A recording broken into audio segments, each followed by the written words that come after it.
Hello everyone, हम देख रहे हैं क्लास 6 की एनसीईआरटी बुक गणित प्रकाश के चैप्टर नंबर 7 फ्रैक्शंस के सॉल्यूशन। लास्ट वीडियो में हमने सब्ट्रैक्शन ऑफ फ्रैक्शन से रिलेटेड फिगर इट आउट के क्वेश्चन नंबर 1 के पार्ट्स सॉल्व किए थे। आज की वीडियो में हम देखेंगे सब्ट्रैक्शन ऑफ फ्रैक्शन से related he figure it out के क्वेश्चन नंबर 2 को। फिगर इट आउट का क्वेश्चन नंबर 2 हमारे पास है सब्ट्रैक्ट एज इंडिकेटेड। तो क्वेश्चन नंबर 2 का ए पार्ट है सब्ट्रैक्ट 13/4 फ्रॉम 10/3। तो ये है हमारे पास क्वेश्चन, और इस क्वेश्चन में जो मिस्टेक बच्चे सबसे ज़्यादा करते हैं वो करते हैं क्वेश्चन को लिखते हैं गलत तरीके से।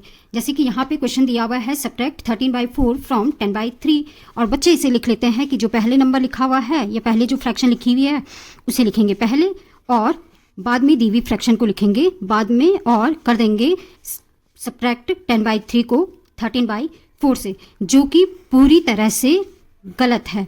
क्वेश्चन को किस तरह से लिखना है इस बात को ध्यान में रखिएगा। यहाँ पे क्वेश्चन है हमें सब्ट्रैक्ट करना है 13/4 को 10/3 से। सब्ट्रैक्ट 13/4 फ्रॉम 10/3 का मतलब है 10/3 माइनस 13/4। और हम जानते हैं कि हमारे पास जब डिनोमिनेटर सेम नहीं होते हैं तो हमें उनके डिनोमिनेटर को सेम करना होता है, और हम इजीली इसको कैलकुलेट कर सकते हैं कि हमारे पास 3 की टेबल में भी 12 आता है, 4 की टेबल में भी 12 आता है। तो 10/3 के डिनोमिनेटर को 12 बनाने के लिए हमें 10/3 को मल्टीप्लाई करना होगा 4 से। तो हम कर लेंगे 10/3 के न्यूमरेटर एंड डिनोमिनेटर को 4 से मल्टीप्लाई, और हमारे पास फ्रैक्शन हो जाएगी 40/12। 13/4 को हम मल्टीप्लाई करेंगे 3 से, तो ये फ्रैक्शन हमारे पास आ जाएगी 39/12। तो अब हम 10/3 को लिख सकते हैं 40/12, जो कि 10/3 की इक्विवेलेंट फ्रैक्शन है, और 13/4 को हम लिख सकते हैं 39/12। अब हमारे पास डिनोमिनेटर सेम है तो हम इसे इजीली कर सकते हैं 40 माइनस 39 इज इक्वल टू 1/12।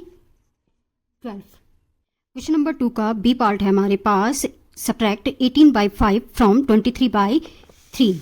तो यहाँ पे हम पहले भी देख चुके हैं कि हमें सब्ट्रैक्ट करना है 18/5 को 23/3 से। तो हम जो पहले नंबर लिखेंगे वो लिखेंगे 23/3, और उससे सब्ट्रैक्ट करेंगे 18/5 को। यहाँ पे भी हमारे पास डिनोमिनेटर सेम नहीं है तो हमें डिनोमिनेटर को सेम करना है, और हम जानते हैं कि 3 की टेबल में भी 15 आएगा, 5 की टेबल में भी 15 आएगा। अगर आप इतनी जल्दी पता नहीं कर पाते हैं कि हमारे पास यहाँ पे दोनों ही फ्रैक्शन का कॉमन डिनोमिनेटर क्या है, तो पहले भी हमने आपको बहुत बार बताया है कि इसके लिए हम यूज़ करते हैं एलसीएम मेथड। हमें एलसीएम फाइंड आउट करना है 3 एंड 5 का। तो यहाँ पे हम दोनों ही नंबर लिख लेते हैं 3 एंड 5। तो हमारे पास जो यहाँ पे 3 है ये 3 से डिवाइड हो जाएगा, लेकिन 5 नहीं होगा, तो 5 को हम ऐसे ही लिख लेंगे, और अब इसे 5 से डिवाइड करेंगे तो दोनों ही जगह पे ये आ गया है 1 1। तो हमारे पास एलसीएम ऑफ 3 एंड 5 होगा 3 इंटू 5 इज इक्वल टू 15।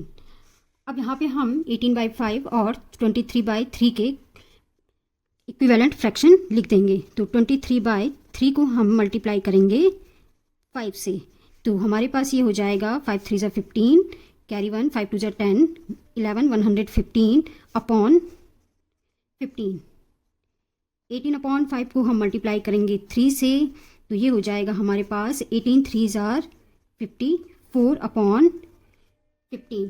तो 23/3 को हम लिख सकते हैं 115 अपॉन 15, और 18/5 को लिख सकते हैं 54/15। तो ये हो जाएगा हमारे पास 5 - 4 1, 11 - 5 61 अपॉन 15।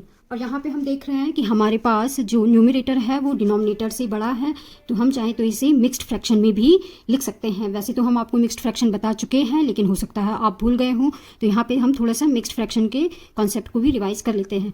61/15 को अगर मिक्स्ड फ्रैक्शन में लिखना है तो ये देखिए 61 को हम इस तरह से ऐड कर सकते हैं 15 + 15 + 15 + 15 + 1 अपॉन 15।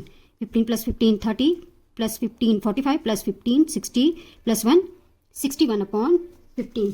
और इसी को हम लिख सकते हैं अब 15/15 + 15/15 + 15/15 + 15/15 + 1/15।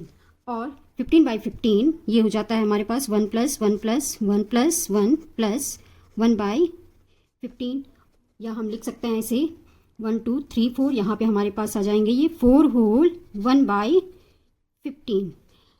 इसी तरह से हम दूसरा मेथड भी आपको बता देते हैं कि 61/15 को हम मिक्स्ड फ्रैक्शन में किस तरह से लिख सकते हैं।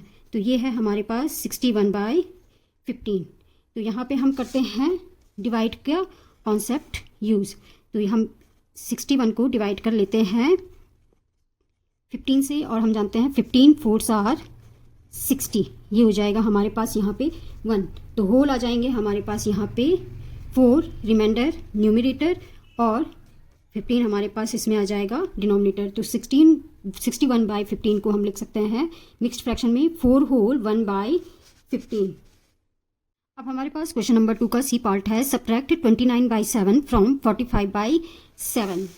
तो यहाँ पे हमें 29/7 को सब्ट्रैक्ट करना है 45/7 से। तो इसे हम लिख लेंगे 45/7 माइनस 29/7।